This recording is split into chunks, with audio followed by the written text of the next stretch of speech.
Hi hello guys, welcome back to ಮನಸ್ಸಿನ ಕಾದಂಬರಿ ಚಾನೆಲ್ಗೆ ನಿಮ್ಗೆಲ್ಲರಿಗೂ ಕೂಡ ಸ್ವಾಗತ. ಸೊ ಫ್ರೆಂಡ್ಸ್, ತುಂಬಾನೇ ಇನ್ಫಾರ್ಮೇಷನ್ ಆಗಿರುವಂಥ ವಿಡಿಯೋನ ಇವತ್ತಿನ ವಿಡಿಯೋದಲ್ಲಿ ತಿಳಿಸ್ಕೊಡ್ತಾ ಇದ್ದೀನಿ. ನೀವಾದರೂ ಫಸ್ಟ್ ಟೈಮ್ ನನ್ನ ಚಾನಲ್ಗೆ ವಿಸಿಟ್ ಮಾಡಿದರೆ ಪ್ಲೀಸ್ ಚಾನಲ್ನ ಸಬ್ಸ್ಕ್ರೈಬ್ ಮಾಡ್ಕೊಳ್ಳಿ, ಹಾಗೆ ಲೈಕ್ ಮಾಡಿ ಮತ್ತು ಹೆಚ್ಚೆಚ್ಚು ಶೇರ್ ಮಾಡಿ. ಫ್ರೆಂಡ್ಸ್, ನೀವು ಎಷ್ಟೇ ದುಡಿದ್ರೂ ಹಣ ಕೈಯಲ್ಲಿ ನಿಲ್ಲದೇ ಇರಲು ಕೆಲವೊಂದು ಬಹುಮುಖ್ಯ ಕಾರಣಗಳು ಇರುತ್ತವೆ. ಸೊ ಅಂತಹ ಕಾರಣಗಳು ಯಾವ್ಯಾವು ಅನ್ನೋದು ಇವತ್ತಿನ ವಿಡಿಯೋದಲ್ಲಿ ತಿಳಿದುಕೊಳ್ಳೋಣ. ಮೊದಲನೇದಾಗಿ, ಹಿರಿಯರ ಕಾರ್ಯ ಮಾಡದೇ ಇರುವುದು ಕೂಡ ಒಂದು ಮುಖ್ಯವಾಗಿರುವಂತಹ ಕಾರಣವಾಗುತ್ತದೆ. ಹರಕೆ ಮಾಡಿ ನೆನಪಿಸಿದ್ದರೂ ಕೂಡ ತೀರಿಸದೆ ಮುಂದಕ್ಕೆ ಹಾಕುವುದು ಅಥವಾ ಪರಿಗಣೆಗೆ ತೆಗೆದುಕೊಳ್ಳದೆ ಇರುವುದು ಇದು ಕೂಡ ಕಾರಣ ಆಗಿರುತ್ತೆ. ಮಲಗಿ ಇದ್ದಾಗ ತಾಳಿ ಸರ ಬೆನ್ನಿಗೆ ಇದ್ದರೂ ಗಮನಿಸದೆ ಹಾಗೆ ಇರುವುದು ಕೂಡ ಕಾರಣವಾಗಿರುತ್ತೆ. ಹಾಗೆ ನಾಲ್ಕನೆಯದನ್ನು ಶೇರ್ ಮಾಡ್ತಾ ಇದ್ದೀನಿ. ಹೆಣ್ಣು ಮಕ್ಕಳನ್ನು ಕೀಳಾಗಿ ನಡೆಸಿಕೊಳ್ಳುವ ಅಥವಾ ಕಾಣುವ ಮನೆಯಲ್ಲಿ ಏಳಿಗೆ ಇರಲು ಸಾಧ್ಯವಿಲ್ಲ. ಇದ್ದರೂ ಸಹ ಖಂಡಿತವಾಗಿಯೂ ನೆಮ್ಮದಿ ಇರುವುದಿಲ್ಲ.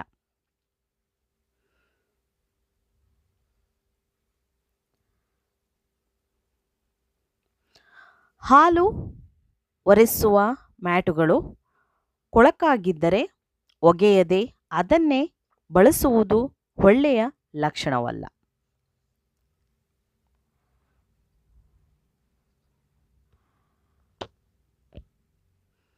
ಹಾಲು ಮತ್ತು ನೀರನ್ನು ಒಟ್ಟಿಗೆ ತರಬಾರದು.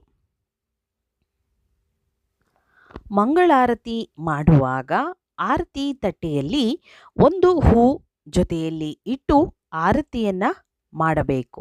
ಹಾಗೆ ಮಾಡದೇ ಇರುವುದು ಕೂಡ ಒಂದು ಕಾರಣವಾಗಿರುತ್ತದೆ.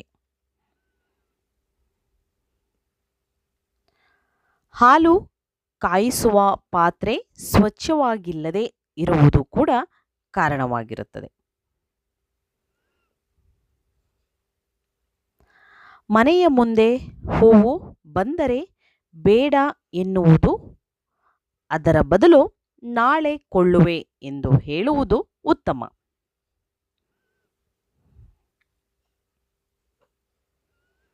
ಹತ್ತನೆಯದು, ಮೊಂಡು ಪರಕೆಯನ್ನು ಬಳಸಬಾರದು. ಅದು ಒಂದು ದಾರಿದ್ರ್ಯಕ್ಕೆ ಕಾರಣವಾಗಬಹುದು. ಹಾಗೆ 11ನೇದು, ವಾರಕ್ಕೆ ಒಮ್ಮೆಯಾದರೂ ನಿಮ್ಮ ಕೈಯಲ್ಲಿ ಆಗುವಂತಹ ಯಾವುದಾದರೂ ಸಿಹಿ ಊಟ, ಬಟ್ಟೆ ದಾನ ಮಾಡದೇ ಇರುವುದು. ದೇವರ ಮನೆಯಲ್ಲಿ ಅಥವಾ ದೇವರ ಫೋಟೋ ಪಕ್ಕದಲ್ಲಿ ಪೂರ್ವಜರ ಫೋಟೋ ಅಥವಾ ಸತ್ತವರ ಫೋಟೋ ಹಾಕುವುದು ಒಳ್ಳೆಯದಲ್ಲ.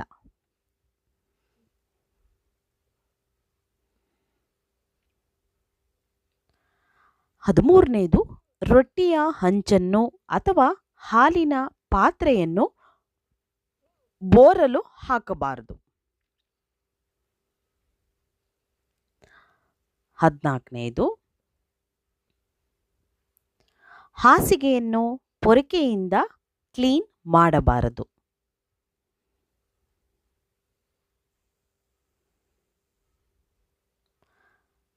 15ನೇದು, ತುದಿ ಮುರಿಯದೆ ಹಣ್ಣುಗಳನ್ನು ದೇವರ ನೈವೇದ್ಯಕ್ಕೆ ಇಡಬಾರದು.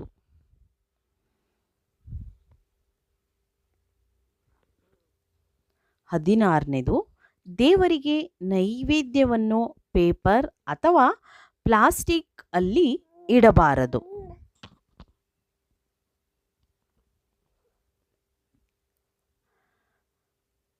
ಅಂತ್ಯಕ್ರಿಯೆ ಮೆರವಣಿಗೆಯ ಮುಂದೆ ನಡೆಯಬಾರದು.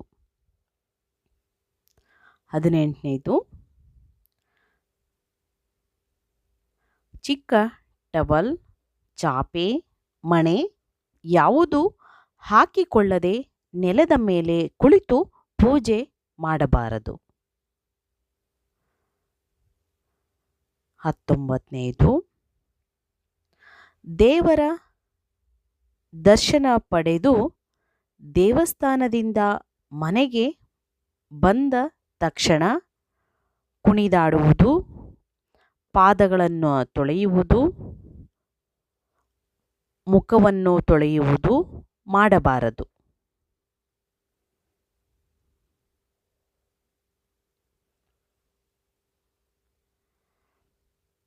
ಹಾಗೆ 25 ಹಸಿದು ಮನೆಗೆ ಬಂದವರಿಗೆ ಊಟ ಕೊಡದೆ ಕಳಿಸಬಾರದು. ಮುರಿದ ಬಾಚಣಿಗೆಯಿಂದ ತಲೆ ಬಾಚುವುದು ಇದು ರಾಹುವಿನ ತತ್ವ ಹೊಂದಿರುತ್ತದೆ. ಇದು ಬಡತನಕ್ಕೆ ಕಾರಣವಾಗುತ್ತದೆ. ವ್ಯಾಲೆಟ್ ಅಲ್ಲಿ ಚಿಲ್ಲರೆ ಹಣ ಮತ್ತು ನೋಟುಗಳನ್ನು ಒಟ್ಟಿಗೆ ಇಡಬಾರದು. ದೇವಸ್ಥಾನದಲ್ಲಿ ದಾನ ಮಾಡದೆ ಊಟ ಮಾಡಿ ಬರಬಾರದು. 24 ವಯಸ್ಸಾದ ವ್ಯಕ್ತಿ ಅಥವಾ ಚಿಕ್ಕ ಮಕ್ಕಳಿನಿಂದ ಖರೀದಿಸುವಾಗ ಅತಿಯಾಗಿ ಬೆಲೆ ಕಡಿಮೆ ಮಾಡಬಾರದು.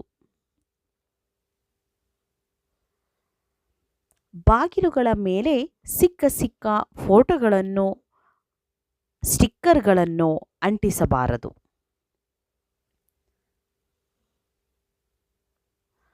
ಮನೆ ಒಳಗೆ ರಾತ್ರಿ ಇಡೀ ಕಸ ಅಥವಾ ಮುಸುರೆ ಇಡುವುದು ಒಳ್ಳೆಯದಲ್ಲ.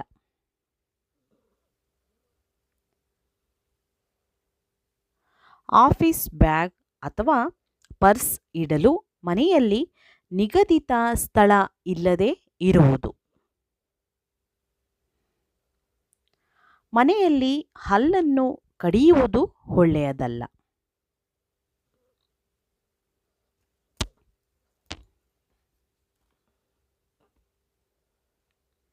29 ಮನೆಗೆ ಬಂದ ಅತಿಥಿಗಳ ಮೇಲೆ ಕಿರಿಕಿರಿಯಾಗುವುದು ಅಥವಾ ಅವರ ಮುಂದೆ ಕುಣಿದಾಡುವುದು ಮಾಡಬಾರದು. ಹೊಸ್ತಿಲ ಒಳಗೆ ಒಂದು ಕಾಲು ಹೊರಗೆ ಒಂದು ಕಾಲು ಹಾಕಿ ನಿಲ್ಲುವುದು ಅಥವಾ ಏನನ್ನಾದರೂ ಕೊಡುವುದು ಅಥವಾ ತೆಗೆದುಕೊಳ್ಳುವುದು ಮಾಡಬಾರದು. ಮನೆಯಲ್ಲಿ ಯಾರೊಂದಿಗೆ ಭೇದ ಭಾವ ಮಾಡಬಾರದು. ಊಟದ ತುತ್ತನ್ನು ತೂಕ ಹಾಕುತ್ತಾ ತಿನ್ನುವುದು ಒಳ್ಳೆಯದಲ್ಲ ಅಥವಾ ಉಂಡೆಗಟ್ಟಿ ಅಥವಾ ಕುಣಿದಾಡಿ ತಿನ್ನುವುದು ಕೂಡ ಒಳ್ಳೆಯದಲ್ಲ. ಮನೆಯ ಕೆಲಸವನ್ನು ಮುಂದೂಡುವ ಅಭ್ಯಾಸ ಇರಬಾರದು. ಮಲಗುವ ಹಾಸಿಗೆ ವಾಸನೆ ಬರುತ್ತಿದ್ದರೆ ಹಾಗೆಯೇ ಉಪಯೋಗಿಸಬಾರದು. ದೇವರ ಪೂಜಾ ಸಾಮಗ್ರಿಗಳು ಮೊಂಡಾಗಿದ್ದರೆ ಅಥವಾ ಮುಕ್ಕಾಗಿದ್ದರೆ, ಒಡೆದು ಹೋಗಿದ್ದರೆ ಅಥವಾ ಸವೆದಿದ್ದರೂ ಅದನ್ನು ಬಳಸಬಾರದು. ದೇವರ ಮನೆಯಲ್ಲಿ ಒಣಗಿದ ಹೂಗಳನ್ನು ಹಾಗೆಯೇ ಬಿಡಬಾರದು. ಮಕ್ಕಳ ಬಟ್ಟೆಯನ್ನು ಮಸಿ ಬಟ್ಟೆಯಾಗಿ ಬಳಸಬಾರದು. ವೀಕ್ಷಕರೇ, ಈ ವಿಡಿಯೋ ನಿಮಗೆಲ್ಲರಿಗೂ ಕೂಡ ಇಷ್ಟ ಆದರೆ ಖಂಡಿತವಾಗ್ಲೂ ಚಾನಲ್ನ ಸಬ್ಸ್ಕ್ರೈಬ್ ಮಾಡ್ಕೊಳ್ಳಿ.